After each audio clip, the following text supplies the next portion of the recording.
नहीं इन्होंने की, लेकिन अब उसकी कॉस्ट उसका वो सारा कुछ हो गया। नहीं वो प्रोसेस नहीं वो दी है लेटर, वो तो लेटर मेरे मोबाइल में है। ये वायबिलिटी के इन बिटवीन दोनों पॉइंट्स के बीच एक बनाए, मैं कहता देखिए वो भी बना के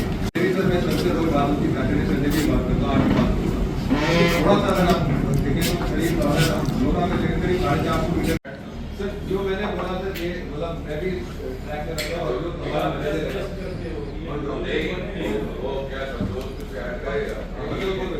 बात के हकदार है हमारे नए एमएलए साहिबान मिले हैं, तो उनकी मौजूदगी में ये पहली दिशा मीटिंग थी इस इलेक्शन के बाद। और जैसा कि आप जानते हैं कि ये एक ऐसा खित्ता है डोडा का जो कई सालों से जिस तवज्जो का हकदार था इसे मौसूल नहीं हुई थी। सन 2014 के बाद मोदी जी के वजीर आजम बनने के बाद जो गुजरे जमाने की कोताहियां थी उनको पूरा करने की भी कोशिश शुरू की गई है। आज यहाँ सड़कों का जाल बिछ गया। PMGSY के जरिए उन गांव तक सड़कें पहुंची हैं जहां कभी लोगों ने मोटर कार के गाड़ी के दर्शन तक ना किए थे। यहाँ मरम्मत से आपका नेशनल हाईवे 244 गुजर रहा है, खिलैनी से होता हुआ गोवा, कलहोता, अंबल से, जहाँ एक जमाने में कच्ची सड़क भी दुश्वार थी। इसी तरह से लेवेंडर का जो बैंगनी क्रांति जिसे कहा जा सकता है, उसका जन्म भी डोडा जिला से हुआ। मोदी जी जब यहाँ आए थे इलेक्शन के दौरान तो उन्होंने उसका जिक्र किया। आज उसने जिला डोडा को हिंदुस्तान के नक्शे पर नुमाया तौर पर उभर करके लाया है और हिमाचल प्रदेश, उत्तराखंड और दूसरे सूबों में भी उसी को देख करके लेवेंडर स्टार्टअप्स और लेवेंडर कल्टीवेशन का काम शुरू किया गया है। इसके अलावा यहाँ पर जो हमारा भद्रवाह में Himalayan institute of medical science है उसको एक नए लेवल पर लेने की भी बातचीत हुई है। हमारे यहाँ के राजमाश को GI टैग मिला है और ये भी फैसला हुआ कि आइंदा हमारे जो भी ऑफिशियल सोवेनियर्स होंगे, जो सरकारी हम सोवेनियर्स देते हैं जब भी कोई सेरेमनी होती है, इस तरह का कोई मुनक्कद किया जाता है प्रोग्राम, तो सोवेनियर GI टैग राजमाशी होगा।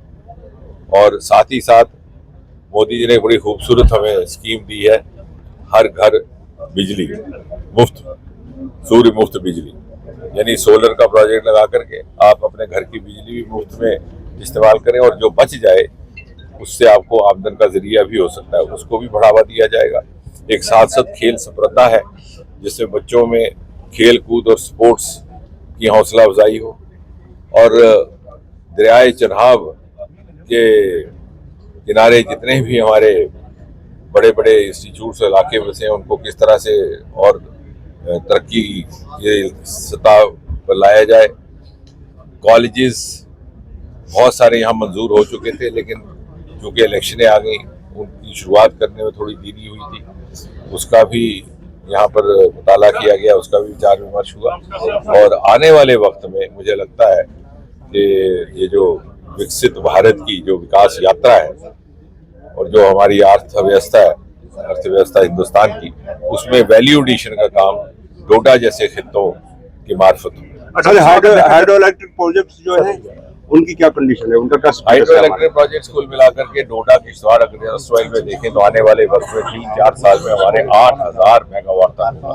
कुल जम्मू कश्मीर की खपती रिक्वायरमेंट महज 3,500-4 हज़ार है, यानी जितनी जम्मू कश्मीर की रिक्वायरमेंट है उससे हमें दुगना मिलेगा 4 साल में, 4 या 5 साल, क्योंकि 2026 तक हमारे 2-3 प्रोजेक्ट्स मुकम्मल हो जाएंगे, फिर 2028 तक और फिर बिजली की भी कोई कमी नहीं रहेगी और हम इस स्थिति में होंगे कि हम बाहर भी यहाँ की पैदा की हुई बिजली मुहैया करवा सकेंगे। और उससे मुझे लगता है आने वाले वक्त में ही कम से कम 20-25 हज़ार लोगों को रोजगार का जरिया मिलेगा, डायरेक्ट एंड इनडायरेक्ट भी।